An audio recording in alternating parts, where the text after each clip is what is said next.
Okay.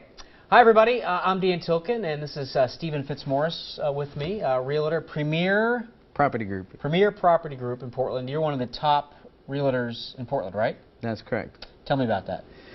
Well, I've been at it for 13 years here in town, and just had the privilege of selling a few hundred homes every year. So Okay. I've got a lot of, at least in the good years, so I've got a lot of experience and had a lot of fun selling properties for people. Okay, and you're like town. top 5 in... Yeah, for the listing side, probably top 5 in the Portland metro area, and then I've got a buyer's agent on my team that's also in the top 5. Okay, so you know your stuff. So what we're doing, I don't know if you folks saw earlier, during around 5:30, we did a story about a Vietnam veteran who needed to sell his house, and he hired a family friend to help him sell it. He sold the house real quickly for $185,000, and the person who bought it turned around 16 days later and sold it for $450,000. And so that was all about was a pocket listing, where you do not advertise it on the RMLS. And if you don't have it on the RMLS, what does that mean? It means you're missing out at potentially 100,000 interested buyers. So we personally actually average 100,000 online views per listing that we put up. So if you can imagine, you know, if you're trying to sell something and you're in an auditorium and you've got 5 people in the auditorium, you're going to get a certain price. Right. If you've got 100,000 people in the auditorium, you're going to get a pretty awesome price. Okay. So what we're going to do is, we know you have questions about the real estate market, not just about pocket listings, about the real estate market in general. So you can send us your questions, and I will read them here, and then I can ask Stephen about them, and then we can go from there. Hopefully, I am figuring how to do this right. So let's just talk in general. What is the real estate market doing right now? So this is we're in a short window between mid-October and mid-November where the market still has some life left. Mm-hmm. Every year around Thanksgiving, things kind of die. Okay. Between mid-November and mid-January is actually the worst time of the year to sell your house. Okay. So because of the holidays? Because of the holidays, people don't want to move around Christmas time, around Thanksgiving, New Year's. And it's interesting because every year, about 2 weeks after Christmas, things pick right back up. Okay. And there's, you know, buyers on the market again. People are thinking about, after their New Year's resolution, what they want to do this year. They want to buy a house. And then they start looking, and before they know it, they found something that they're interested in. So that's where we're headed in the short term. Right now, if anyone's thinking about selling their house, they should do so immediately, or they should wait until after the holidays have had their chance to play through. So we had heard stories about, you know, sellers or buyers just competing against each other for houses. Tell me how that arc went.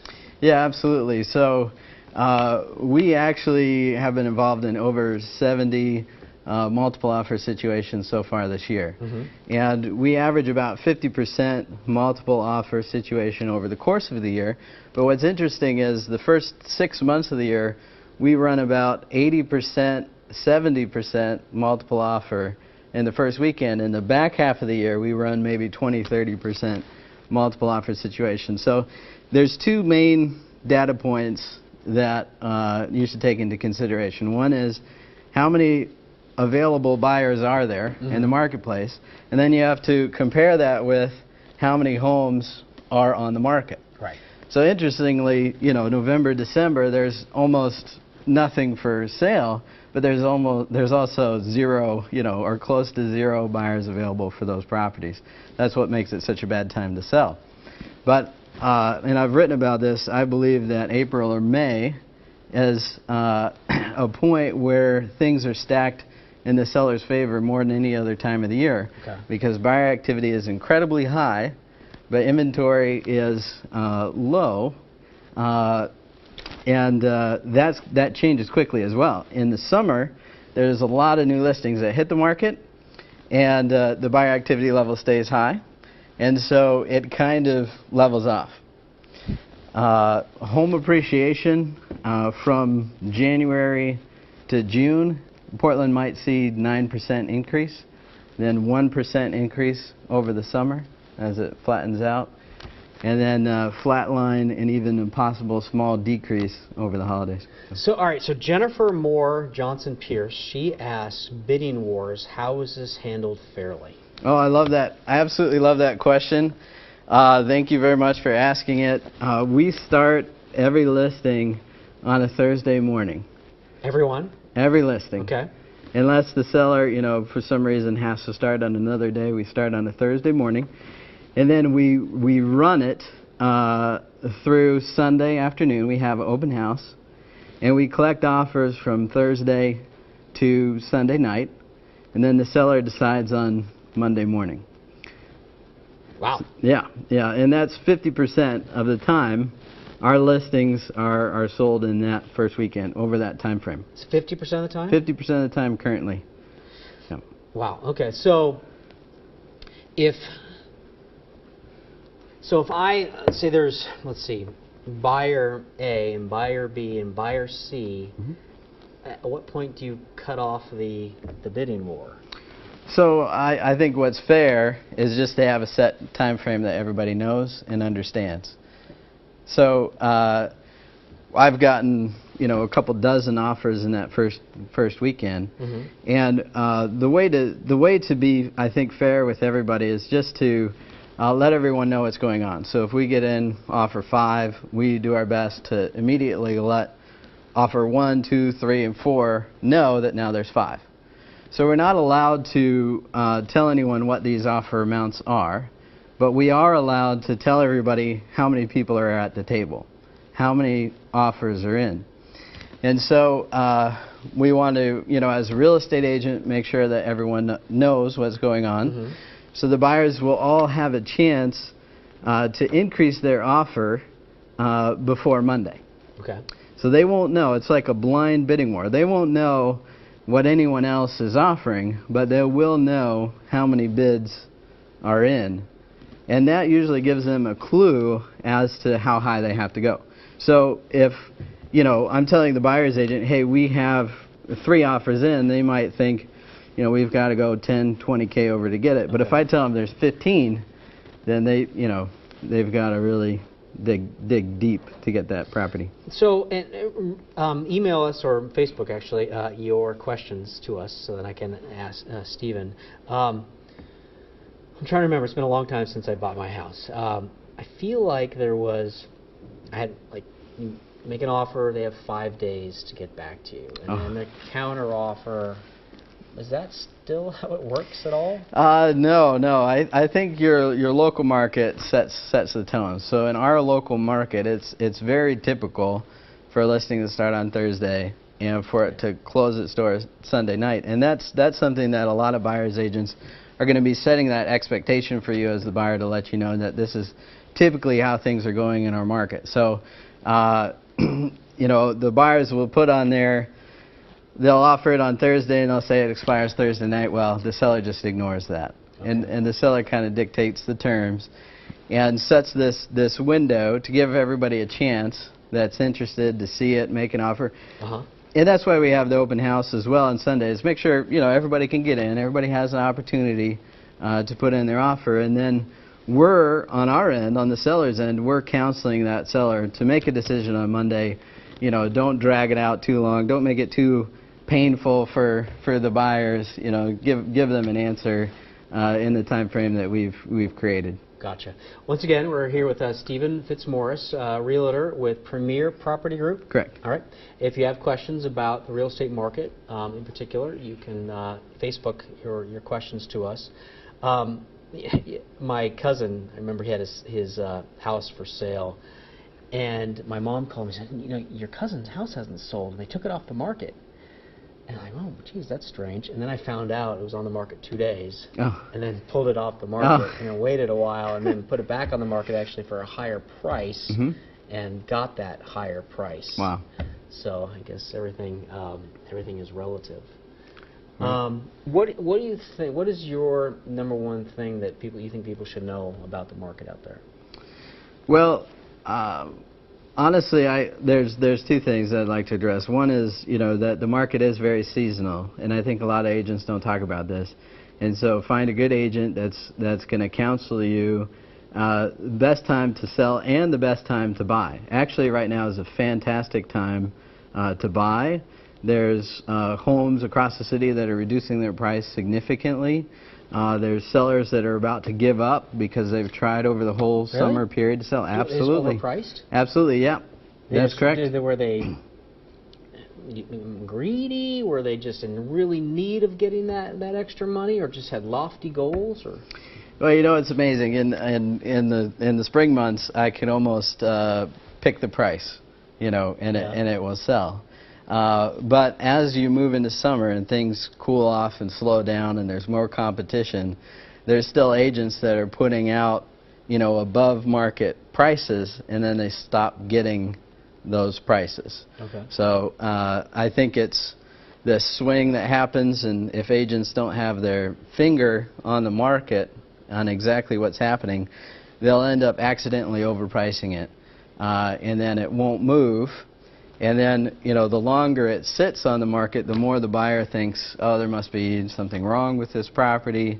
It hasn't sold. Everything else is sold. And it really puts the seller, in a potentially bad situation where now their home is for sale. It hasn't sold, and it's a great opportunity for a buyer to get in there and potentially get a decent price on a property and not have to fight for it. Right now, if you're out there, there's a good chance you don't have to fight right now to get the property that you want. So gotcha. I even advise my own sister, who's pending on a property right now, to wait around till this time of year to start looking. So we have 3,000 people watching us right now. So I know folks have questions. Don't be shy, because there's... Comment on that right under the Facebook video, if you don't mind. There's thousands of people watching, so they're very curious. Here we go. Let's see. What do we have here? Koin, Ginny, or I'm not sure how to pronounce your name, sorry about that, wants to know, are appraisals taking longer? Oh, yes they are. And it is a real problem right now. So we have to counsel our sellers to expect a 60-day close right now. 60 days? 60 days. Okay. Yeah, and that has only started this summer. So last year, we were closing everything around 45 days, and now we're adding, over 2 weeks to that process. And appraisal prices are jumping up like you would not believe. You could be looking at $1,000, $2,000. I've even heard $3,000. And the history on that, if you really want to know, is that a couple years back they put into this appraisal ordering process the ability to pay more to get a rush. And so if you paid more, it could happen faster for you. And so appraisers would wait for these rush jobs to come through, and then they'd pick them up to get the higher price tag, and then they got used to those higher price tags, and they started passing up on all these normal deals. And so it's come around to the point now where unless you're offering them $1,000, $1,500, $2,000, you could be waiting a long time. We've had some sellers, if they have a house that's in an unusual situation, so let's say manufactured home on a foundation on 3 acres in the city limits, that's an unusual property, and we could see a turnaround of 90 days, 120 days on an appraisal on that, because it's a harder job for that appraiser. So they're cherry picking, and it's making life a little difficult for real estate agents and home buyers and home sellers in the Portland metro area right now. And I hope it changes soon. Unfortunately, I can't influence that, and I don't know who can, but I hope it gets fixed. Patricia Ann Goodman has a question. There's a lot to it, so I'll try to consolidate it. She's going through a situation with an ex and a divorce, and him wanting to buy a house and child support. Basically, if you think the broker is putting pressure on her to sign off, if you think somebody is acting unethically, what should you do about that? So real estate agents in town are realtors, and because we're realtors, we ascribe to a code of ethics. So the Oregon Association of Realtors, if you Google that, OAR, Oregon Association of Realtors, you can file a complaint there. Now that's taking fairly serious action against that real estate agent, and I'd ask you not to do that without serious consideration beforehand.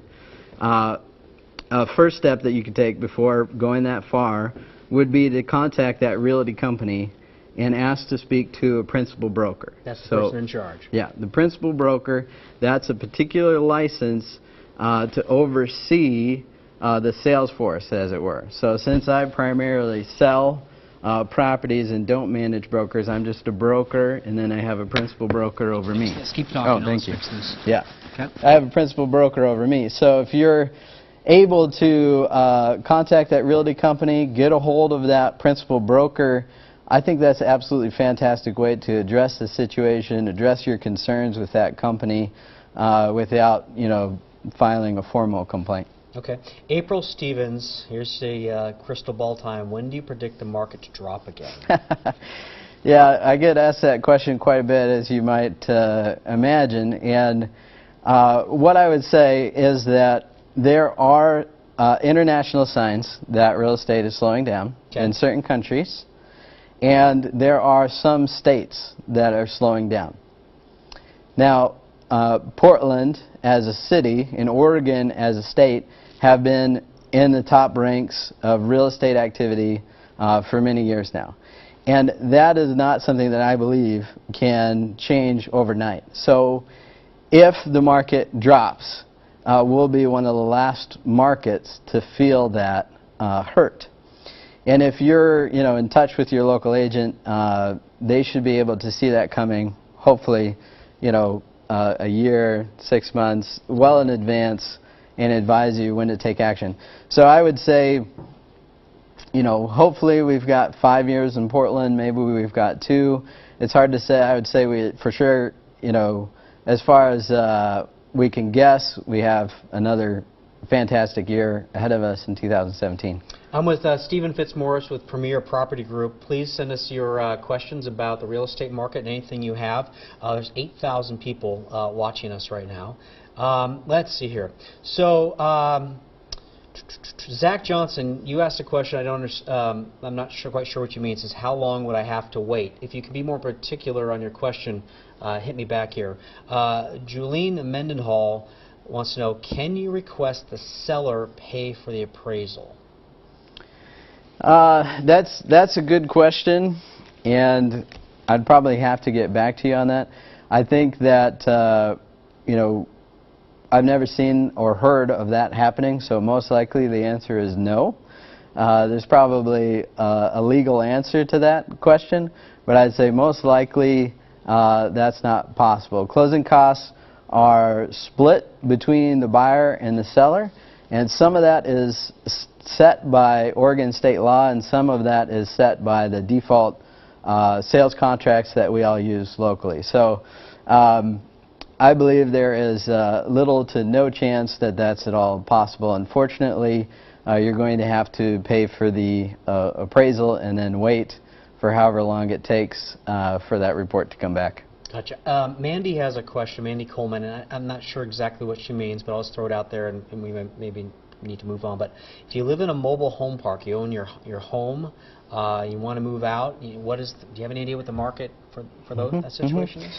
Yeah, so real estate agents in Oregon, we typically only work with homes that are attached to land. So if you own the land, we can sell a lot that has nothing on it, but it really comes down to the land for us. So we're not licensed to sell mobile homes. And what I can tell you is that there's a lot of activity on Craigslist to selling your mobile home, and actually probably not a bad place to list your mobile home for sale. All right, so Zach got back to us. He says, how long do I have to wait until it's officially paid? So maybe he means you sell the house. When do you get the money in your bank? Yeah, when do you get the money? That's a common question. And the title company will set up wiring instructions with you with your local bank. So typically you're going to get it the next business day after it closes. If that money didn't hit your bank account for any reason, contact your real estate agent immediately. So, what is an escrow company? What do they do? They're always there. I've bought and sold maybe 3 houses, and you go to the escrow company, you just sign all that paperwork that you don't read. Yeah. What is their function? Yeah, so you can think of them as Switzerland. They're a neutral party, okay, where everybody puts their money into, trusting that it's in safe hands. So when a buyer purchases a property, they put down what's called earnest money. And in our area, that's typically 1% of the purchase price that they put down. So $300,000 house, they're putting in $3,000. And they're giving that money to the title escrow company that holds it. Now, if they back out of the transaction for an inappropriate reason, that title company will not release the earnest money, and the seller will have an opportunity to get that money from the escrow company. Okay. So it's a safe, third party that provides that escrow service, that takes in all the mortgage, money from the buyer, from the lender, disperses it to the seller. And then on top of that, that's the escrow piece. On top of that, they're running the title search to make sure that that house is for sale by the person that says it's for sale by, and that you're going to have legal ownership of it after the transaction's complete. So we have almost 13,000 people watching us now. Stephen FitzMaurice, realtor with Premier Property Group in Portland, answering any questions you have about the real estate market. This question here is from Jennifer Pierce, and you touched on it, but I want to go back to it. She says, I think it would be a good time to buy, no competing against other offers. That's absolutely correct. It's a fantastic time to buy, particularly because there is a decent amount of inventory to choose from. Isn't the inventory down, though? So That's maybe right. You don't have as much choice? It isn't bad right now. It isn't bad. It gets really bad in November, December. So while you can usually get good terms, the market's cold, the seller has low expectations in November, December, there's, you don't have a lot to choose from. Your choices are really limited. You might not be able to find what you want. But right now, there's a lot of sellers still holding on that haven't sold over this whole summer period that are waiting for your offer, and your offer alone without any competition. So right now, you get some selection. You get less competition. It's an absolutely ideal time to purchase a home. So I have a question about, we do all these stories about people getting frustrated, the developers are splitting lots and putting 2 houses on them. How are these developers finding out about these lots that are splittable? Well, it's an easy map search, honestly. So if you go to portlandmaps.com, that's a website provided by the City of Portland, and it will show you zoning, absolutely public information, for every residential property. And it will tell you that if you've got, a 10,000 square foot lot, that you can have a house for every 5. It will just tell you right there. So these companies are pouring over portlandmaps.com. They're looking to see which houses have the big lots that the zoning will actually let them split. They're knocking on doors. They're sending out letters, and that's how they're finding them. I was interested to find out in the story that I did on Roger Slade today. One of the concerns about his property was having to decommission the oil tank. I was always under the impression, and so was he, that it costs like $20,000 to decommission an oil tank. I checked with DEQ, and they're like, no, I think the average they told me was about $2,500, about a tenth of what I was under the impression it was, not as much. That's correct. So what's really scary about an oil tank is that you have no idea if it's an $800 job, the cheapest I've ever seen, or a $40,000 job, the most expensive I've ever seen. So these tanks have been sitting in the ground maybe since 1940, 1950, and while the seller was refilling the tank, it could have been leaking for decades. But that's an unusual situation. So most of the time, they go in there. There's a little bit of leaking that's occurred over the years, and for $3,000 they can take out the contaminated soil and certify it. And when I was talking to DEQ, they said a lot of times now they'll get it to a level where you just leave that soil there, and if you don't disturb it, it's just better to leave it there, so it's not as big a deal as maybe I was led to believe. Okay, Dan Franklin wants to know how much earnest money is typically put down. Does it help at all to walk in and put $25,000 down, or just like the minimum $5,000 to $6,000? Well, I'm really glad that you answered that, that you asked that question, because there's a real landmine that a lot of home buyers don't know about, and that's there's a $10,000 small claim issue with earnest money. So if you're offering $10,000 or less and there's a dispute after the fact, you can go to small claims court and address that dispute relatively low cost and easily with the home seller. Now, if you offer $11,000, if you offer more than that, you're going to have, potentially significant legal costs to try to make sure that money doesn't get taken from you if it goes into dispute, or for a seller, if they're accepting $10,000 plus, they may find that they have to go to mediation arbitration. They've got to go before an appointed, a judge, in order to get that earnest money that's in dispute. So, more earnest money does make your offer stronger to the seller, but I would say don't offer more than $10,000, or you could be, creating a hassle for yourself, not realizing potentially. Jennifer has a question, and I don't know if you can answer it because she wants to know how the market's doing in Bend. Do you have any idea how the market's doing in Bend? So what I can tell you is that we're part of a multiple listing service that covers from Mount Hood to the coast, and so that's the area that I'm familiar with. And then the southern half of the state is actually run by a different multiple listing service. Okay. The multiple listing service is where everyone puts their homes for sale. So if you're in Bend or you're in Salem and you have a question for a real estate agent, don't contact someone in Portland. Contact someone locally. If you're in Portland, if you've got a question for something down south, find an agent down there. So it's a good question, but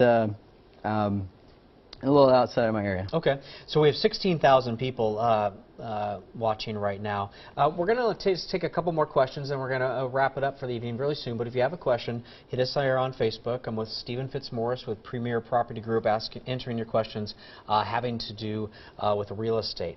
There's several people on here, they're dismayed by how expensive Portland has gotten, and they can't afford a house, and their rent is through the roof.